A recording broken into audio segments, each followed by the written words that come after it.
പാലക്കാട്ട് നിന്ന് ഐഷത്തുൽ ഷംന ചേരുന്നുണ്ട്. ഷംന, രാവിലെ മുതൽ എല്ലാവരും കാത്തിരിക്കുന്നത് രാഹുൽ മാങ്കൂട്ടത്തിൽ വോട്ട് ചെയ്യാൻ എത്തുമോ എന്നുള്ളതാണ്.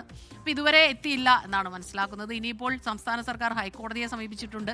മുൻകൂർ ജാമ്യം റദ്ദാക്കണം എന്നാവശ്യപ്പെട്ട്. ആ ഒരു സാഹചര്യത്തിൽ വരുമോ വരില്ലയോ അതുതന്നെയാണ് ചോദ്യം. ഒപ്പം തന്നെ അവിടെ എങ്ങനെയുണ്ട് ഈ ഉച്ച കഴിഞ്ഞ സമയത്ത്? ഉച്ചയുടെ ഒരു ആലസ്യം ഉണ്ടായിരുന്നോ? കൂടുതൽ പേര് എത്തുന്നുണ്ടോ? പറയൂ.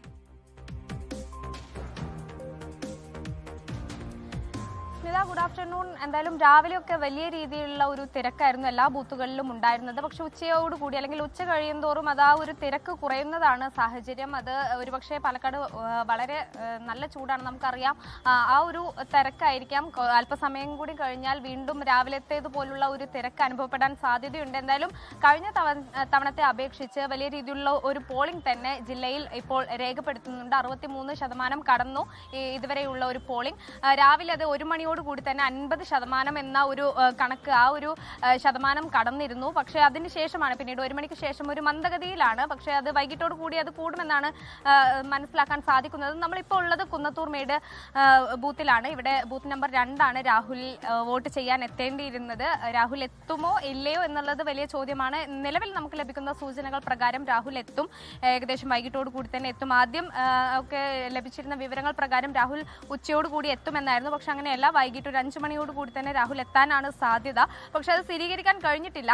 എന്തായാലും ആ ഒരു തിരക്കുണ്ട്. മറ്റൊന്നുള്ളത്, എല്ലാവരും ഉറ്റുനോക്കുന്ന മറ്റൊരു നഗരസഭയാണ് പാലക്കാട് നഗരസഭ. BJPയെ സംബന്ധിച്ച് കഴിഞ്ഞ 10 വർഷമായി BJP ഭരണമുള്ള നഗരസഭയാണ്.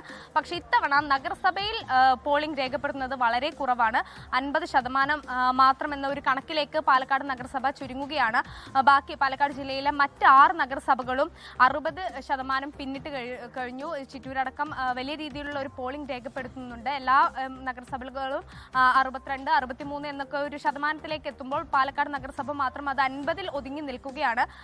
നമുക്കറിയാം, പാലക്കാട് നഗരസഭ ഇത്തവണ മുൻപെങ്ങും ഇല്ലാത്ത അത്രയും ചൂടേറിയ രാഷ്ട്രീയ ചർച്ചകൾക്കൊക്കെ വഴിവെച്ച ഒരു നഗരസഭ കൂടിയാണ്. അത്തരം ഒരു തെരഞ്ഞെടുപ്പ് കാലഘട്ടം കൂടിയാണ് പാലക്കാടിനെ സംബന്ധിച്ച്. BJPക്കുള്ളിലെ വിഭാഗീയത വലിയ ചർച്ച ചെയ്യപ്പെട്ടിരുന്നു. നേതൃത്വത്തിനെതിരെ ആഞ്ഞടിച്ച് നഗരസഭാ ചെയർപേഴ്സൺ തന്നെ രംഗത്തെത്തുന്ന ഒരു സാഹചര്യം ഉണ്ടായിരുന്നു. മറ്റൊന്ന്, ഈ UDFന്റെ ഭാഗത്ത് നിന്ന് നോക്കുകയാണെങ്കിൽ രാഹുൽ മാങ്കൂട്ടത്തിൽ MLAയുമായി ബന്ധപ്പെട്ട വിഷയങ്ങൾ തന്നെയായിരുന്നു ഏറ്റവും കൂടുതൽ ചർച്ച ചെയ്യപ്പെട്ടത്.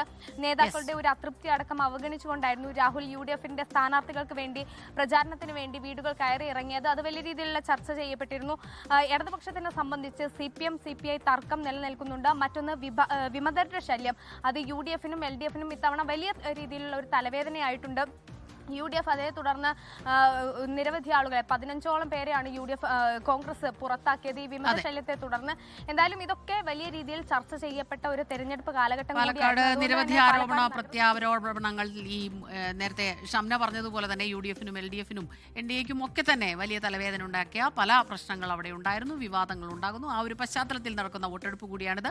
രാഹുൽ മാങ്കൂട്ടത്തിൽ MLA ഒരു 5 മണിയോടുകൂടി വോട്ട് ചെയ്യാൻ എത്തും എന്നുള്ള ആ രീതിയിലാണ് ഇപ്പോൾ ങ്ങളൊക്കെ തന്നെയുള്ളത്. കണ്ടറിയണം എത്തുമോ ഇല്ലയോ എന്നുള്ളത്. ഐഷത്തുൽ ഷംനയാണ് പാലക്കാട് നിന്ന് വിവരങ്ങൾ നൽകിയത്. ലോകത്തെവിടെയായാലും ഏത് സമയത്തും 24 വാർത്തകളും ഓഗ്മെന്റഡ് റിയാലിറ്റി പാക്കേജുകളും എക്സ്പ്ലെയിനറുകളും വിശദമായി കാണാൻ ഞങ്ങളുടെ YouTube ചാനൽ നിങ്ങൾക്ക് സബ്സ്ക്രൈബ് ചെയ്യാം.